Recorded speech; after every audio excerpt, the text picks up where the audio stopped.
vehicle fleet and world of tanks never stops growing. In the near future, several American vehicles with brand new mechanics will be sent to the super test. Their name?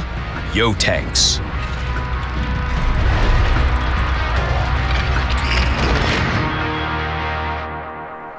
In the 1950s, the American HL Yo company introduced tank concepts with non-standard configurations. Each project had rather unusual shapes. One of the main features of the vehicles was a reserve track that could be used if the main one was destroyed. They were never produced, but each tank was quite feasible, at least as a prototype. It was only a matter of time until such extraordinary vehicles appeared in World of Tanks, and they will be sent for testing very soon. The transition to new vehicles will start from the T1 heavy tank. Overall, the developers plan to add 5 researchable vehicles and 1 Tier 8 premium tank. The first among the newcomers is the Paulack tank. This is a transitional Tier 6 vehicle with no unique mechanics. However, the tank boasts a unique appearance, and it already gives you a taste of the whole branch. It's sort of a mix between a classic heavy tank and a medium tank. It also packs a fast-firing 90mm gun with good elevation and depression angles. The M2Y awaits you at Tier 7. The first tank in the branch with the new reserve tracks mechanic. It's similar to the M48 in appearance, but it incorporates many original design ideas. An unusual crew placement meant the front of the turret could be narrowed, thus improving its protection. The following tanks developed this idea. Tier 8, the M3Y. Here, the experimental engineering is even more obvious. The frontal projection of the turret is small thanks to its elongated shape. The front hull design resembles the T110E5. The armor is solid. It's enough to withstand hits from vehicles of the same tier or lower. Its 10 degrees of gun depression will be very useful when taking advantage of terrain irregularities. The Tier 9 tank, the M6Y, iterates on the ideas of its predecessors. Your attention is immediately drawn to the elongated shape of the oscillating turret. It has additional features in the form of 2 cupolas that will definitely attract enemy shells. On the other hand, its turret and hull armoring is more than adequate. In terms of appearance and gameplay, the M6Y is almost a top-tier vehicle. But we all understand what this is all about. Tier 10, the M5Y. A living example of what can happen when you ask too many what-ifs. The narrow, elongated turret conceals many surprises. Its armor is adequate, but not particularly impressive. But here's what's important. The shape of the frontal projection is designed to deflect shells like ping-pong balls. And it's quite hard to hit such a narrow turret, even from medium range.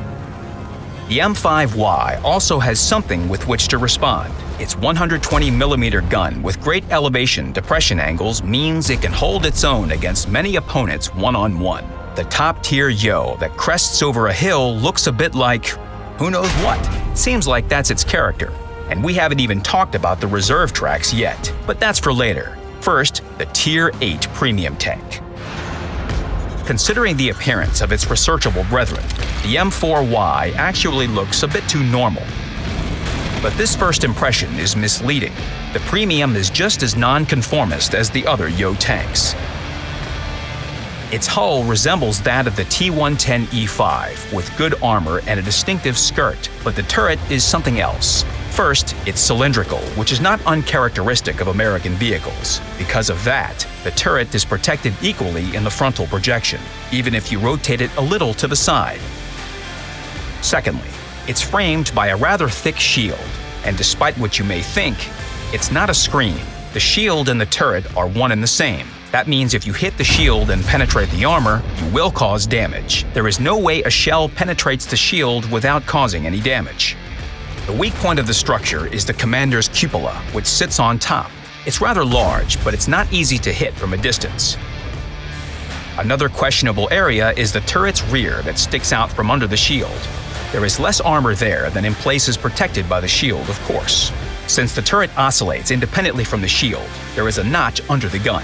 This is a potential weak point, as there is less armor here than on the main part of the turret. But this small drawback is easily outweighed by the vehicle's advantages. The gun has great elevation depression angles, allowing it to take advantage of terrain irregularities. In this position, the weak point is almost invisible, and the M4Y itself is very capable. And most importantly, like most vehicles in the branch, this Premium has a unique mechanic.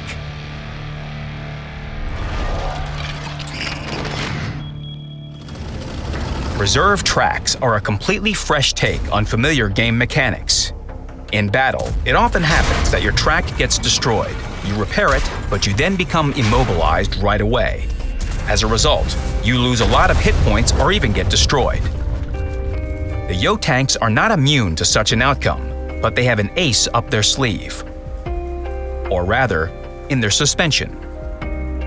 The new American tanks have a pair of smaller tracks in addition to the main ones.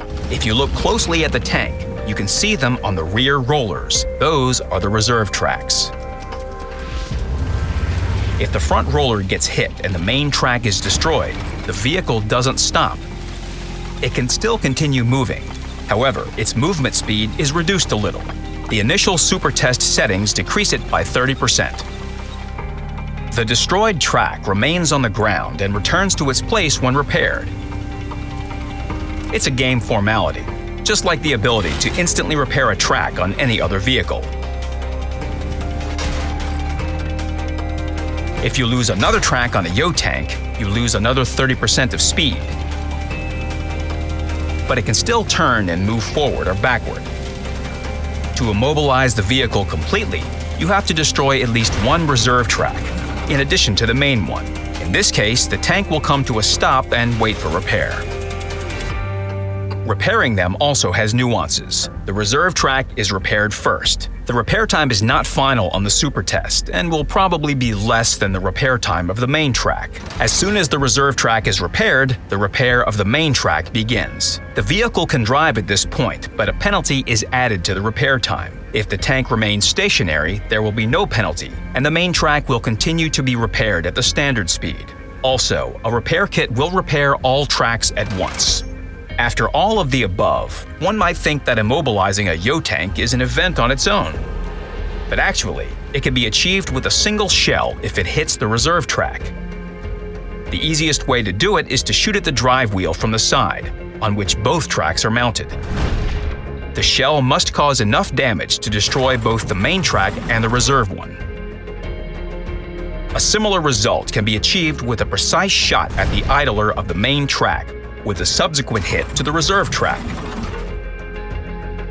Also, don't forget that splash damage from an artillery HE shell can destroy both tracks without hitting the tank directly. Players should take this into account and try to hide the weak point. Reserve tracks will potentially save you if the enemy decides to focus fire on your suspension. The ability to roll back behind a rock or a corner of a building when your track is destroyed gives you an extra chance to save yourself. At this point, some viewers might be thinking they can leave the repair kit in the garage. And that's not such a crazy thought. With a reserve track, you always have room for error. Yes, you can lose a track, even two. What's the difference if you have two more? However, you shouldn't rush to conclusions about the repair kit. At the very least, it repairs other important vehicle modules. A useful thing. Crew skills, equipment, consumables, and directives that affect repair time of other modules also improve the repair time of both tracks. And to make it easier to follow, all vehicles now have a new characteristic: suspension repair time. The Yo tanks will have two values, one for the reserve track and one for the main one. When hovering the cursor, you will see what affects this parameter and how. We talked about the principles behind the reserve tracks, but there are still many questions regarding balance. Which track should be repaired faster? The reserve or the main one? What should be the speed penalty? Is 30% too much or too little? How much should the main track repair be slowed down upon movement? Only the super test will give us the answers. We will test different ways to implement the mechanics, and we will start with the premium vehicle. Then the settings will affect the Tier 10 vehicle, and after that, the remainder of the branch. The Yo tanks are completely unique vehicles that will become a full-fledged part of World of Tanks in the future. Make sure you follow the news. After the super test, there will be more information about the American heavies that we can't wait to share with you. Good luck on the battlefield.